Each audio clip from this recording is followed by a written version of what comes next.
Alors, Patrice Lecomte, hier, on a eu la chance de voir la copie 35 de La fille sur le pont. C'est une rare chance qu'on a eue. Dites-moi, quelle est la différence de cette copie 35 pour vous? La fille sur le pont a été tournée euh, sur 35 mm, à l'époque où le cinéma était encore argentique.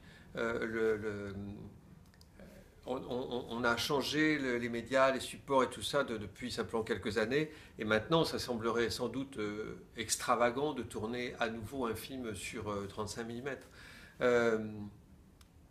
Le fait qu'on ait pu trouver ici à la Cinémathèque à Toronto, qu'on ait pu trouver encore une copie 35 mm, ça m'a enchanté parce que c'était le format d'origine.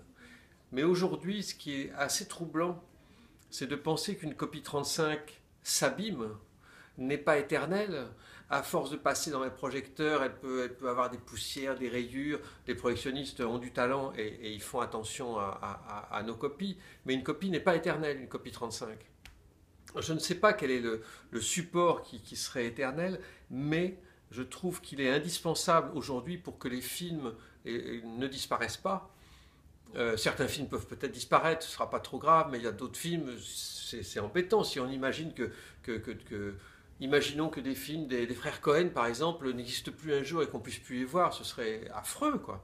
Euh, et de pouvoir investir pour prendre les films quand ils sont encore de bonne qualité sur le 35 et de pouvoir les transférer pour les sauvegarder en faisant des copies virtuelles, enfin, les techniques modernes d'aujourd'hui, c'est un investissement important, mais c'est indispensable. Il faut vraiment que ça ait lieu, quoi, pour que les films ne disparaissent pas, parce que les livres ne disparaissent pas, les tableaux ne disparaissent pas, la musique ne disparaît pas.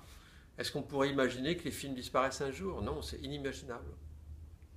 Et puis, vous avez tourné une partie de La Veuve de Saint-Pierre au Canada.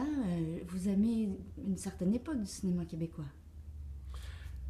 Je connais, j'ose dire que je connaissais le cinéma québécois et que je le connais moins maintenant. C'est qu'une question de distribution, hein, parce que les films québécois sont, à part les films essentiellement de Denis Arcand, mais les films québécois sont beaucoup moins distribués en ce moment en France depuis quelques années, et c'est dommage, parce que je me souviens de la grande époque du cinéma québécois, qui remonte déjà à il y a longtemps, évidemment, hélas, mais l'époque des films de Jean-Pierre Lefebvre, des films de Jean-Claude Lauzon, des films de Brault et Perrault, etc. Tout ça, ça me parle, c'est des films qu'on voyait, c'est des films qui étaient importants pour nous en France.